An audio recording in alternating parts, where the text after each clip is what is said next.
Hello दोस्तों, आज हम जा रहे हैं एक ऐसे सिटी जो दुनिया का सबसे ज्यादा वाइब्रेंट सिटीज में से एक है। इस सिटी में आपको जितना डाइवर्स एक्सपीरियंस और अट्रैक्शंस मिलेंगे शायद दुनिया के किसी भी सिटी में ना मिले। जहां यहाँ पे एक तरफ बहुत ही ज्यादा ग्रैंड टेम्पल्स है, दूसरी तरफ आपको मिलेगा बहुत ही खूबसूरत नाइट लाइफ। चाहे आप अपनी फैमिली के साथ आए हो, कपल हो या फिर अपने बैचलर फ्रेंड्स के साथ आए हो, ये जगह आपको बहुत ही ज्यादा पसंद आएगा। मैं बात कर रहा हूँ बैंकॉक की। हम रिसेंटली गए थे बैंकॉक 5 दिन के लिए और उसका आइटिनरी मैं आपको आज बताने वाला हूँ। तो चलो आज का वीडियो हम शुरू करते हैं। तो हम जा रहे हैं हमारे पहले इंटरनेशनल फ्लाइट में। कहाँ जा रहे हैं मंजू हम? बैंकॉक। अगर आप दिल्ली से बैंकॉक का डायरेक्ट फ्लाइट बुक करोगे तो आपको बैंकॉक के स्वर्णभूमि एयरपोर्ट में पहुंचने के लिए सिर्फ 4 घंटे लगते हैं। और बैंकॉक के एयरपोर्ट लैंड करते ही हम बहुत ज़्यादा खुश हो गए थे क्योंकि ये हमारा पहला इंटरनेशनल ट्रिप था। और मुझे कैसा लग रहा है आके? थाईलैंड इंडियंस के लिए वीज़ा फ्री है, इसलिए हमारा जो इमिग्रेशन प्रोसेस था बहुत ही स्मूथ था। क्योंकि हमारा पूरा ट्रिप जो है पहले से ही प्लान था, इसलिए हमारा कैब हमारा वेट कर रहा था और हम वहां से पहुंच गए हमारे होटल। हमने एक 4 स्टार होटल बुक किया था जिसका नाम था एम्बेसडर। ये काफी प्राइम लोकेशन पे है और यहाँ से बाकी जो लोकेशन है बहुत ही ज्यादा आसपास ही थे। हमारा जो चेक इन प्रोसेस था बहुत ज्यादा स्मूथ था और होटल पहुंचते ही मेरा तो एक ही प्लान था कि मैं बाहर निकलूँ और थोड़ा सा एक्सप्लोर करूँ। और ये है होटल एम्बेसडर। तो ऐसा कुछ खास रूम नहीं है, हमने थोड़ा सा बजट होटल ही लिया था। होटल ठीक है बट ये थोड़ा बजट रूम है यहाँ का, तो डिसेंट जैसा होता है वैसे ही है। टीवी वगैरह और आपका बेडिंग और वॉशरूम। तो ये हमको पड़ा था around 2000 rupees Indian for 1 night. Bangkok के पहले रात ही हम चले गए थे एक मॉल जो हमारे होटल के बहुत ही नज़दीक था। इस मॉल का नाम था टर्मिनल 21। टर्मिनल 21 कोई साधारण मॉल नहीं है। इस मॉल का खासियत ये था कि इसके हर फ्लोर पे आपको डिफरेंट कंट्री का थीम मिलेगा। तो बेसिकली हर फ्लोर पे जो वाइब आएगी आपको, वो उस कंट्री की वाइब आएगी जिस कंट्री का थीम उस फ्लोर पे है। इनफैक्ट जो खाना वगैरह वहाँ का है वो खाना भी उसी कंट्री के हिसाब से रहेगा। जिस चीज़ ने मेरे को सरप्राइज किया वो था यहाँ का वॉशरूम। इनफैक्ट यहाँ का वॉशरूम जो है हर फ्लोर पे आपको डिफरेंट थीम के हिसाब से मिलेगा। जिस कंट्री का थीम उस फ्लोर पे होगा उसी थीम का वॉशरूम भी आपको मिलेगा। तो ये काफ़ी इंट्रिगिंग चीज़ था मेरे लिए। टर्मिनल 21 के बाद हम चले गए थे जॉर्ज फेयर। और जॉर्ज फेयर के बारे में मैं जितना बताऊं आपको उतना ही कम पड़ जाएगा। ये जगह तो एकदम हेवन ही है अगर आपको खाने का बहुत ज़्यादा शौक है। जॉर्ज फेयर जाके हमको बैंकॉक के नाइट मार्केट्स का एक बहुत ही बढ़िया नज़ारा देखने को मिला। और यहाँ पे जो आपको खाना मिलता है वो आपको रेगुलर खाना बिल्कुल नहीं मिलता। ऐसा खाना आपको मिलेगा जो आपने शायद सिर्फ टीवी में देखा होगा, और हो सकता है आप में से ज़्यादा लोग यहाँ पे ये चीज़ें खाओ भी ना। जॉर्ज फेयर में काफ़ी ज़्यादा क्राउड था और काफ़ी अच्छा क्राउड था। और यहाँ का खाना मेरे को हर चीज़ तो पसंद नहीं आया, लेकिन मैंने काफ़ी कुछ खाया था और मुझे काफ़ी कुछ टेस्टी भी लगा। जॉर्ज फेयर में हमने कम से कम 2 से 3 घंटे बिताए थे और ये इतना बड़ा मार्केट है कि आप चाहो तो पूरा अपना नाइट जो है वहाँ पे स्पेंड कर सकते हो। अराउंड 4 to 5 आवर्स आप आराम से स्पेंड कर सकते हो। और अगर आप खाने के बहुत ज़्यादा शौकीन हो, आपको सी फूड पसंद है, नॉन वेजिटेरियन बहुत पसंद है, तो यहाँ के ऑप्शंस गिन गिन के आप थक जाओगे। मुझे यहाँ का सुशी बहुत अच्छा लगा था और सुशी बहुत ही सस्ता लगा मुझे। यहाँ पे आपको ऑक्टोपस वगैरह भी मिल जाएंगे। एक और चीज़ जो मुझे बहुत ज़्यादा पसंद आया यहाँ का वो था कोक का स्लशी। यहाँ पे काफ़ी लार्ज स्पेस था जहाँ पे आप कॉकटेल्स वगैरह पी सकते हो, ड्रिंक्स वगैरह कर सकते हो और लाइव म्यूजिक का मज़े ले सकते हो। तो ऐसा जगह आपको बैंकॉक में और भी मिल जाएंगे, लेकिन मैंने सबसे पहले जॉर्ज फेयर चूज़ किया क्योंकि जॉर्ज फेयर के बारे में मैंने बहुत ज़्यादा सुना था। और इसके बाद हमारा last attraction for the night एक ऐसा जगह था जो एक मिथ है, जो एक लेजेंड है बैंकॉक का, वो है सोई काउबॉय। आप जो भी बैंकॉक के बारे में सुनते हो वो आप यहाँ पे लाइव एक्सपीरियंस कर सकते हो। काफ़ी मज़ेदार जगह है, काफ़ी अच्छी जगह है, बट आपको अपना माइंड जो है थोड़ा ब्रॉड और ओपन रखना पड़ेगा ये जगह को एंजॉय करने के लिए। और इसी के साथ हमने खत्म किया हमारा फर्स्ट नाइट इन बैंकॉक। हमने डे 2 शुरू किया था बहुत ही स्क्रम्शियस ब्रेकफास्ट से और वहाँ से हम चले गए थे हमारे डेस्टिनेशन की तरफ, वहाँ के ही लोकल मेट्रो में। क्योंकि ये 31 दिसंबर था और न्यू ईयर्स ईव था, हमारे पास ज़्यादा टाइम नहीं था। हम चले गए थे चाटुचक मार्केट शॉपिंग करने के लिए। चाटुचक मार्केट वहाँ का बहुत ही फेमस मार्केट है, बट ये सिर्फ वीकेंड को खुलता है, इसलिए अगर आप जाओगे तो वीकेंड को ज़रूर चाटुचक मार्केट जाना। यहाँ पे सामान आपको काफ़ी सस्ता मिल जाता है। सुवेनियर्स वगैरह आप खरीदते हो तो आप चाटुचक मार्केट से ही लेना। चाटुचक मार्केट के आसपास ही मेरे को एक इंडोर मार्केट दिखा था जो बहुत ही बड़ा मार्केट था, लेकिन वो इंडोर था, तो मेरे को वो बेटर लगा क्योंकि पहली बात तो वहाँ पे धूप वगैरह थी नहीं, एयर कंडीशन था, और दूसरा चीज़ ये कि वहाँ पे मुझे सामान और भी सस्ता लगा। हमने न्यू ईयर्स ईव एक क्रूज़ पे बिताया था जो बहुत ही मेमोरेबल एक्सपीरियंस था। हमारा जो न्यू ईयर्स ईव का जो काउंटडाउन था इसी क्रूज़ में हुआ था और यहाँ से हमने फायरवर्क्स वगैरह सब कुछ एक्सपीरियंस किया था। अगर आप भी बैंकॉक जाते हो तो आप भी डिनर क्रूज़ बुक कर सकते हो जो 5000 के अंदर आता है। क्योंकि ये न्यू ईयर्स ईव था इसलिए न्यू ईयर्स ईव का जो क्रूज़ है वो काफ़ी महंगा पड़ा था हमको, लेकिन एक अलग एक्सपीरियंस है, ये once in life time experience होता है और इस एक्सपीरियंस को आप रिप्लेस कर सकते हो डिनर क्रूज़ से, और आपको डिनर क्रूज़ में भी उतना ही मज़ा आने वाला है। हमारा न्यू ईयर्स ईव का क्रूज़ बहुत ही मज़ेदार था। हमने फायरवर्क्स देखा और उसके बाद हम उतर गए थे हमारे क्रूज़ से और हम चले गए थे एशियाटिक मॉल। हमने न्यू ईयर्स का मज़ा काफ़ी देर रात तक लिया और थोड़ा लेट सोए थे और नेक्स्ट डे हमको जाना था बैंकॉक के सिटी टूर के लिए। डे 3 के लिए भी हमने लिया था बैंकॉक का मेट्रो और वहाँ से हम पहुँच गए थे चाओ फ्राया रिवर।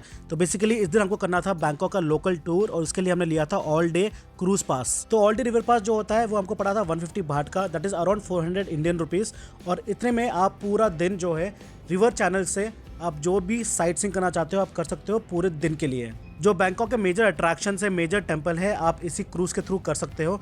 मैं ज़रूर रिकमेंड करूंगा कि बैंकॉक का टेंपल टूर जो है वो आप इस क्रूज़ के थ्रू ही करना, क्योंकि डे में बहुत ही ज़्यादा अच्छे नज़ारे मिलते हैं आपको बैंकॉक में देखने के लिए। बैंकॉक के डिनर क्रूज़ में आप बहुत कुछ मिस कर जाते हो, क्योंकि आपको व्यू तो अच्छा लगता होगा बट आप हर चीज़ अच्छे से देख नहीं पाते हो। तो ये आप जो है डे टूर में अच्छे से देख पाओगे पूरा बैंकॉक का नज़ारा। हमारा जो पहला डेस्टिनेशन था डे 3 का वो था वॉट अरुण टेम्पल। और वॉट अरुण टेम्पल बाहर से ही बहुत ही ज़्यादा गॉर्जियस लगता है। इसका जो रात का व्यू है वो भी बहुत सुंदर लगता है और दिन में और ज़्यादा ही अच्छा लगता है। तो हम आ गए वॉट अरुण, और वॉट अरुण का जो टिकट है वो था 100 बाट का, और 100 बाट में हमको 2 पानी के बोतल भी मिले और साथ में स्टैम्प भी लगाया हमको।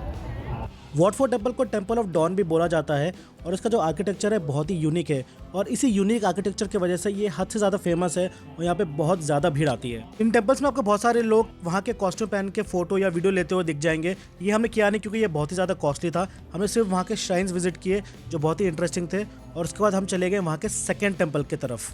वॉट अरुण टेम्पल के जस्ट अक्रॉस आपको मिलेगा वॉट फोर्ट टेम्पल, लेकिन वॉट फोर्ट तक पहुंचने के लिए भी आपको क्रूज का इस्तेमाल ही करना पड़ेगा। वॉट फोर्ट टेम्पल बैंकॉक के सबसे पुराने और सबसे महत्वपूर्ण टेम्पल्स में से एक है और उसी टेम्पल के एक श्राइन में हमको गणपति का स्टैचू भी दिखा था। वॉट फोर्ट टेम्पल बहुत ही फेमस है अपने 46 मीटर लंबे बुद्धा स्टैचू के लिए। यहाँ पे जो आपको बुद्धा स्टैचू दिखेंगे वो स्लीपिंग पोजीशन में दिखेंगे और इस पोजीशन में इतना लंबा स्टैचू शायद दुनिया में और कहीं भी नहीं मिलेगा आपको। ये बुद्ध का स्टैचू वाकई में बहुत ही ज़्यादा बड़ा है और वहाँ पर आप जब खड़े होगे तो आपको रियलाइज़ होगा कि आप उनके पैर के उंगली के बराबर भी नहीं हो। थाईलैंड के टेम्पल्स विजिट करते वक्त आप वहाँ का कल्चर काफ़ी क्लोजली एक्सपीरियंस कर सकते हो। जो एक चीज़ मुझे बहुत अच्छी लगी थाईलैंड के टेम्पल्स में वो ये है कि वहाँ पे सिर्फ एक श्राइन नहीं होता, वहाँ पे बहुत अलग अलग स्ट्रक्चर्स होते हैं। जो मेन स्ट्रक्चर होता है उसके अलावा भी काफ़ी कुछ होता है वहाँ पे टेम्पल्स में विजिट करने के लिए। 2 टेम्पल्स विजिट करने के बाद हम काफ़ी थक चुके थे और हम चले गए थे आइकॉन सियाम मॉल, जो वहाँ का सबसे आइकॉनिक मॉल है। आइकॉन सियाम मॉल जब आप जाओगे तो आप रियलाइज़ करोगे कि ये एक सिंपल मॉल नहीं है, ये बहुत ही बड़ा एक शहर जैसा ही लगता है आपको। यहाँ पे आपको बहुत सारे डाइनिंग ऑप्शंस मिल जाएंगे और काफ़ी बड़े बड़े रेस्टोरेंट्स भी यहाँ आपको मिल जाएंगे। लेकिन अगर आपको रेस्टोरेंट नहीं जाना तो आप स्ट्रीट फूड का मज़ा भी यहाँ पे ले सकते हो मॉल के अंदर ही। कुछ टाइम आइकॉन सियाम मॉल में बिताने के बाद हम चले गए थे खao san रोड। खao san रोड एक आइकॉनिक जगह है बैंकॉक में ही। ये बेसिकली एक मार्केट है जो बहुत ही ज़्यादा फेमस है अपने नाइट लाइफ और क्लब्स के लिए। बैंकॉक के हर नाइट मार्केट की तरह हमको यहाँ पर भी काफ़ी क्राउड मिला था और जो यहाँ का स्ट्रीट फूड है वो काफ़ी एक्जॉटिक था। यहाँ पे क्रोकोडाइल से लेकर स्कॉर्पियन और कीड़े मकोड़े सब कुछ यहाँ पे आपको खाने को मिल सकते हैं। हमने हमारा आज रात का डिनर यहीं पे किया था और यहाँ पे काफ़ी सारे ऑप्शन है खाने के लिए, तो हमने कुछ आइटम्स यहाँ पे ट्राई किए थे। खao san रोड में आपको काफ़ी सारे डिफरेंट लेन्स मिलेंगे। कुछ लेन में बहुत ज़्यादा पार्टी वाइब्स होंगे और बहुत ही लाउड होगा। कोई लेन्स आपको ऐसा मिलेगा जहाँ पे सिर्फ आपको कैफेस मिलेंगे और जो काफ़ी क्वाइटर होगा। खao san रोड में ही मुझे एक बहुत ही अलग फिनोमिना के बारे में पता चला, वो है लाफिंग गैस। तो बेसिकली इधर लोग पे करते हैं ताकि वो बैलून्स में लाफिंग गैस जो है वो इनहेल कर सके और वो एक अलग ही नशा है जो यहाँ पे बहुत ज़्यादा कॉमन है। तो हमने ये सस्ते नशे तो यहाँ पे किए नहीं, लेकिन ये बहुत ही ज़्यादा सेफ़ बोला जाता है क्योंकि यहाँ पे हर टूरिस्ट ऑलमोस्ट जो भी आता है वो ये सब चीज़ ट्राई करता है। उसके अलावा अगर आपको ये सब ट्राई नहीं करना तो आपके पास दूसरा ऑप्शन है कैनबिस का। कैनबिस यहाँ पे लीगल है, तो यहाँ पे जितना चाहो आपको यहाँ पे आराम से कैनबिस, जो कि हम बोलते हैं गांजा, वो यहाँ पे आराम से मिल जाता है। खao san रोड में ही बहुत ही एक्जॉटिक नाइट लाइफ देखने के बाद हम चले गए थे हमारे होटल और इसी के साथ हमने खत्म किया हमारा डे 3 इन बैंकॉक। हमारा डे 4 इन बैंकॉक हमने काफ़ी जल्दी शुरू किया था। इस दिन हम उठ गए थे 7 बजे क्योंकि हमको जाना था काफ़ी दूर एक जगह जिसका नाम है सफारी वर्ल्ड। शॉर्ट में बोला जाए तो ये बेसिकली एक ज़ू है, लेकिन ये कोई मामूली ज़ू की तरह नहीं है। यहाँ पे आपको ऐसे ऐसे जानवर दिखेंगे जो आपको इंडिया में शायद ही आपको देखने को मिलेगा। यहाँ का जो मेजर हाईलाइट है वो ये है कि यहाँ पे आप सारे एनिमल के साथ, मोस्ट ऑफ द एनिमल्स के साथ इंटरेक्ट भी कर सकते हो। आप उनको अगर आप पैसा दोगे तो आप खाना तक खिला सकते हो। यहाँ पे आपको बहुत सारे शोज़ वगैरह देखने को मिलते हैं और ये सारे आपके टिकट में ही इंक्लूड होते हैं। हमारे पूरे सफारी वर्ल्ड का मैं एक और वीडियो बनाऊंगा और अपलोड करूंगा जल्दी इसी चैनल पे, तो इसलिए अगर आपने सब्सक्राइब नहीं किया है तो सब्सक्राइब ज़रूर करना। सफारी वर्ल्ड के टिकट के साथ ही हमारा खाना भी इंक्लूड था जो था उस दिन का लंच, लेकिन वहाँ का खाना मुझे बिल्कुल भी पसंद नहीं आया। सफारी वर्ल्ड का जो हमारा पूरा टूर था वो ऑलमोस्ट 6 to 7 आवर्स का था, लेकिन हमने हर एक मोमेंट जो है यहाँ पे बहुत ही ज़्यादा एंजॉय किया था। मेरे हिसाब से अगर आपके पास बैंकॉक में है काफ़ी दिन बिताने के लिए तो आपको सफारी वर्ल्ड बिल्कुल इंक्लूड करना चाहिए और वहाँ पे ज़रूर विजिट करना चाहिए। स्पेशली अगर आपके पास बच्चे हो तो आप वहाँ पे बहुत ज़्यादा एंजॉय करने वाले हो। बैंकॉक के फोर्थ नाइट पे हम चले गए थे चाइना टाउन, और ये चाइना टाउन जो है ये एशिया का सबसे बड़ा चाइना टाउन मार्केट है। आप जैसे ही वहाँ पे जाओगे आपको वाइब्रेंट सा कलरफुल सा एटमॉस्फेयर दिखेगा और आपको ये जगह बहुत ही ज़्यादा पसंद आने वाला है। इस एरिया में आपको ऑब्वियसली बहुत ही ज़्यादा अच्छा खाना खाने मिलने वाला है, और इसलिए हमने उस रात का डिनर यहीं पे किया था। क्योंकि ये चाइना टाउन एरिया है इसलिए आपको यहाँ पे शार्क फिन जैसे बहुत अजीब अजीब खाना खाने को भी मिल सकते हैं। अगर आप इंटरेस्टेड हो तो आप वहाँ पे खा सकते हो। इसी एरिया में हमको मिली थी ये लेडीज़ जो अपने पेट डॉग्स के साथ वहीं पे घूम रही थी और अपना काम भी कर रही थी। बेसिकली ये अपना सामान बेच रही थी और साथ ही अपने पेट डॉग्स को भी घुमा रही थी। चाइना टाउन आप जितना घूमोगे आपको उतना ही ज़्यादा घूमने का मन करेगा, क्योंकि आपको हर दुकान में, हर स्टॉल में आपको वहाँ का एक कल्चर, एक ट्रेडिशन आपको देखने को मिलेगा।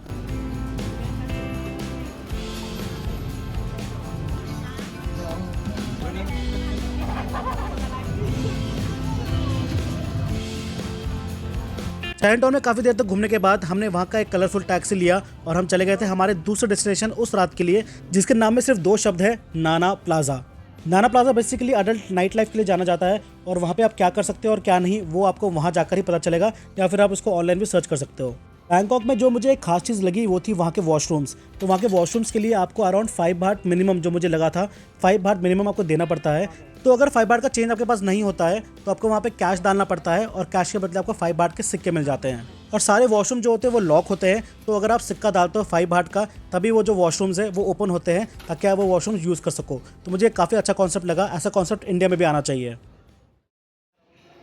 बैंकॉक में जो हमारा 5th डे था, जो आखिरी दिन था बैंकॉक में, उस रात को हमारा फ्लाइट था अराउंड 6 PM। इसलिए हमने सोचा कि हम अपने पूरे दिन का फ़ायदा उठाएंगे और जितना हो सके उतना ही बैंकॉक में घूमेंगे। हमने चेकआउट के सारे फॉर्मेलिटीज़ पूरे कर दिए थे ताकि हमको ये सब बाद में ना करना पड़े। हमने एक कैब लिया और हम चले गए थे बैंकॉक थोड़ा एक्सप्लोर करने के लिए। तो सबसे पहला जगह जो हमने चूज़ किया था वो था लोहा परासत। लोहा परासत बैंकॉक के बाकी टेम्पल जितना बड़ा नहीं है, लेकिन ये टेम्पल आर्किटेक्चर वाइज बहुत ही ज़्यादा खूबसूरत था। बैंकॉक के बाकी टेम्पल्स के मुकाबले मुझे लोहा परासत में काफ़ी कम भीड़ मिली, इसलिए आप यहाँ पे काफ़ी सारे फोटो वगैरह भी खिंचा सकते हो। जब हम इस टेम्पल के अंदर गए थे तो हमको वहाँ पे सीढ़ियाँ मिली थी, और सीढ़ियों से आप ऊपर तक जा सकते हो। आप काफ़ी अच्छा व्यू देख सकते हो बैंकॉक का। और उसके अलावा यहाँ पे इस टेम्पल के अंदर कुछ खास इतना मुझे लगा नहीं।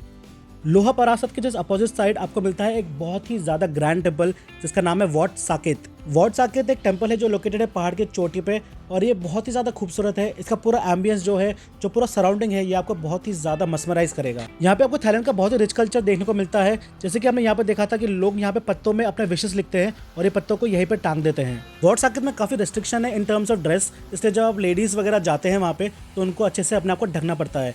यहाँ का जो टिकट था वो था अराउंड 100 बाट पर पर्सन, लेकिन ये पूरा पैसा वसूल है। ये जगह मुझे काफ़ी अच्छा लगा, स्पेशली जब आप ऊपर जाते हो तो जो व्यू मिलता है आपको वो बहुत ही खूबसूरत व्यू मिलता है।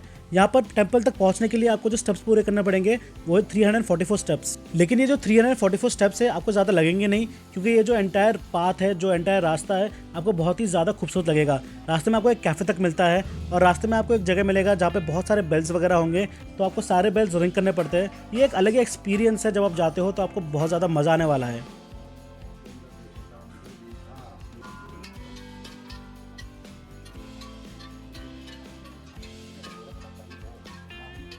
वॉट साकेत टेम्पल का जो सबसे बड़ा अट्रैक्शन है वो है यहाँ का एक गोल्डन माउंट, जहाँ पे लोग अपने प्रेयर्स ऑफर करते हैं, और यही है टेम्पल का सबसे हाईएस्ट पॉइंट, जहाँ से मिलता है बैंकॉक का बहुत ही खूबसूरत सा व्यू। वॉट साकेत टेम्पल के कंपाउंड में ही आपको बहुत सारे बुद्ध जी के श्राइन्स दिख जाएंगे, जहाँ पर आप अपने प्रेयर्स ऑफर कर सकते हो। यहीं पर हमको एक जगह मिला था जहाँ पे बहुत सारे लैंटर्न्स टंगे हुए थे। हमको बाद में रियलाइज़ हुआ कि ये लैंटर्न्स भी एक तरीके का ऑफरिंग होता है। यहाँ पर लोग अपने प्रेयर्स लिखते हैं लैंटर्न्स पे और उसको ऑफर करते हैं। वॉट साकेत में ही हमने काफ़ी अच्छे 2-3 घंटे बिताए, और यहाँ पे हमको एक ऐसा जगह मिला था, गुफा जैसा, जहाँ पे बुद्ध जी की बहुत बढ़िया मूर्ति थी। ये जगह मुझे बहुत अच्छा लगा था। अगर आप वॉट साकेत जाते हो तो ये जगह बिल्कुल मिस मत करना, क्योंकि बहुत लोग ये जगह मिस कर देते हैं जब वो वॉट साकेत जाते हैं तब।